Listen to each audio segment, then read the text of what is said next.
The other day, my 10-year-old son L'autre was jour, mon fils de 10 ans étudiait le cerveau sur Internet. Il veut être chirurgien plus tard. Il est facile de remarquer qu'il est beaucoup plus intelligent que moi. Nous aimons Internet. Chez nous, nous communiquons avec notre famille et nos amis par l'intermédiaire des médias sociaux, des courriels et autres. Mes enfants font la plupart de leurs devoirs avec Internet. Quelle que soit la question, si nous avons besoin de plus de renseignements, nous les cherchons en ligne. En quelques secondes, nous obtenons beaucoup de renseignements. C'est merveilleux. Internet fournit de nombreuses possibilités d'apprentissage. Cependant, Satan veut que nous soyons malheureux, et il déforme le but réel des choses. Il utilise cet excellent outil pour alimenter le doute et la crainte, et détruire la foi et l'espérance. Tant de choses étant accessibles sur Internet, on doit réfléchir avec soin à quoi consacrer ses efforts. Satan peut nous tenir occupés, nous distraire et nous polluer en nous proposant des informations dont la plus grande partie n'est rien d'autre que des ordures. Et on ne doit pas fouiller dans les poubelles.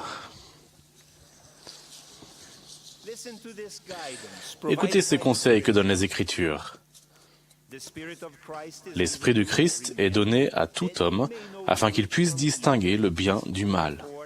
C'est pourquoi je vous montre la façon de juger. Car tout ce qui invite à faire le bien et à persuader de croire au Christ est envoyé par le pouvoir et le don du Christ.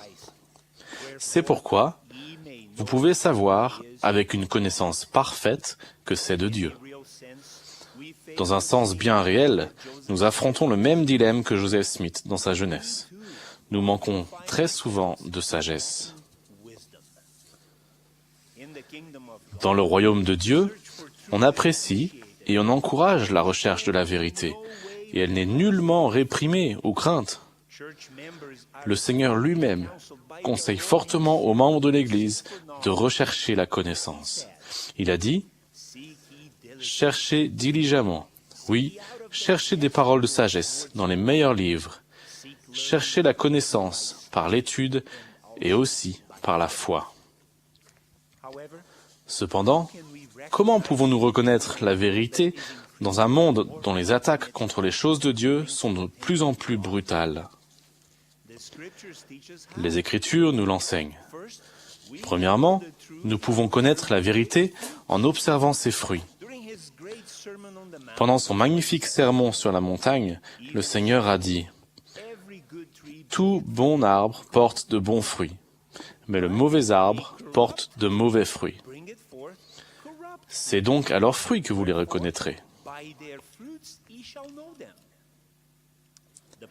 Le prophète Mormon a enseigné le même principe quand il a dit « Vous les reconnaîtrez à leurs œuvres, car si leurs œuvres sont bonnes, alors ils sont bons aussi. » Nous invitons tout le monde à étudier les fruits et les œuvres de cette Église. Les personnes qui sont intéressées par la vérité seront capables de reconnaître l'influence de l'Église et de ses membres dans les collectivités où ils sont implantés. Ils remarqueront aussi l'amélioration dans la vie des gens qui suivent ces enseignements. Les personnes qui examinent ces fruits découvriront que les fruits de l'Église de Jésus-Christ des saints des derniers jours sont délicieux et désirables. Deuxièmement, nous pouvons trouver la vérité en faisant nous-mêmes l'expérience de la parole. Le prophète Alma a enseigné « Nous allons comparer la parole à une semence.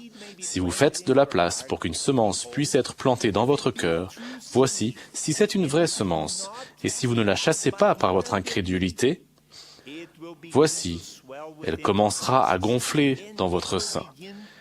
Et vous commencerez à dire en vous-même, il faut nécessairement que ce soit une bonne semence, car elle commence à m'épanouir l'âme. Oui, elle commence à m'éclairer l'intelligence. Oui, elle commence à m'être délicieuse. Et maintenant, cela ne va-t-il pas fortifier votre foi? Oui, cela va fortifier votre foi, car toute semence produit à sa ressemblance. Quelle merveilleuse invitation lancée par un prophète du Seigneur. Cela pourrait être comparé à une expérience scientifique. On nous invite à faire l'essai de la parole, on nous donne des paramètres et l'on nous en expose le résultat si nous suivons les instructions. Ainsi, les Écritures nous enseignent que nous pouvons connaître la vérité en observant ses fruits ou en l'expérimentant personnellement, en faisant une place à la parole dans notre cœur, en la cultivant comme une semence. Il y a encore une troisième façon de connaître la vérité. C'est par la révélation personnelle. La section 8 des Doctrines et Alliances enseigne que la révélation, c'est la connaissance. La connaissance de toutes les choses que nous demanderons avec foi, d'un cœur honnête, croyant que nous recevrons. Le Seigneur nous dit comment nous recevrons la révélation. Il dit « Je te le dirai dans ton esprit et dans ton cœur, par le Saint-Esprit qui viendra sur toi et qui demeurera dans ton cœur. » Ainsi, il nous est enseigné que nous pouvons obtenir la révélation en demandant avec foi, d'un cœur honnête et croyant que nous recevrons. Remarquez que le Seigneur l'a clairement dit quand il a donné cet avertissement. « Souviens-toi que sans la foi, tu ne peux rien faire. Demande donc avec foi. » La foi requiert des œuvres, telles que l'étudier dans notre esprit, puis demander au Seigneur en prière si c'est juste. Le Seigneur a dit, « Si c'est juste, je ferai en sorte que ton sein brûle au-dedans de toi. C'est ainsi que tu sentiras que c'est juste. Mais si ce n'est pas juste, tu ne sentiras rien de la sorte. Mais tu auras un engourdissement de pensée qui te fera oublier ce qui est faux. » La foi sans les œuvres est morte. Ainsi, demandez avec foi, sans douter. Un de mes amis, qui n'est pas de notre religion, m'a dit qu'il n'est pas une personne spirituelle. Il n'étudie pas les Écritures, ni ne prie, parce qu'il dit qu'il ne comprend pas les paroles de Dieu, ni n'est certain qu'il existe. Cette attitude explique son manque de spiritualité et le conduira à l'opposé de la révélation, comme l'explique Alma.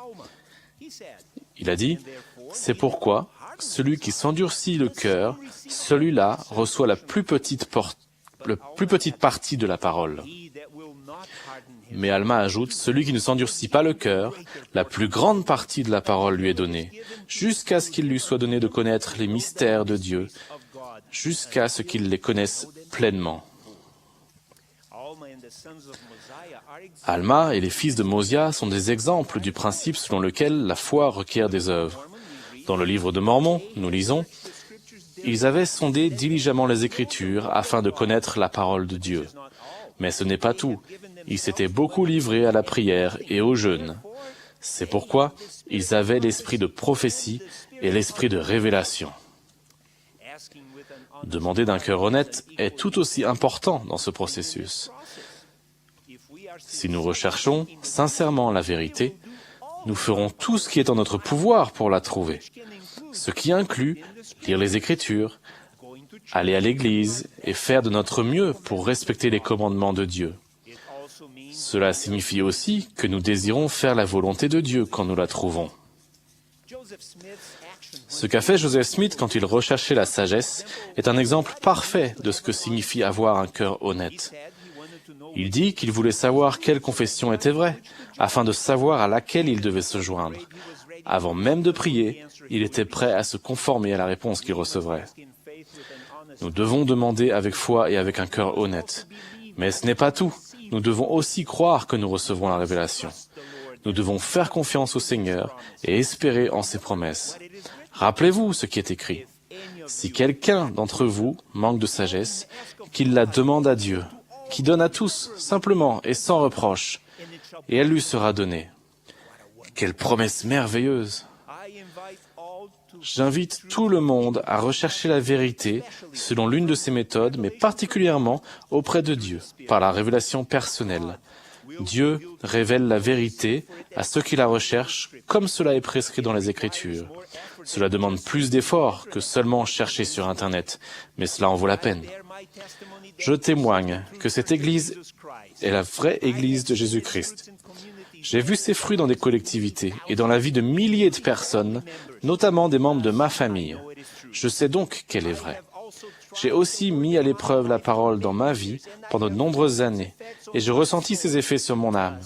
Je sais donc qu'elle est vraie. Mais surtout, j'ai appris sa véracité par moi-même, par révélation, par le pouvoir du Saint-Esprit. Je sais donc qu'elle est vraie. Je vous invite tous à faire de même. Au nom de Jésus-Christ. Amen.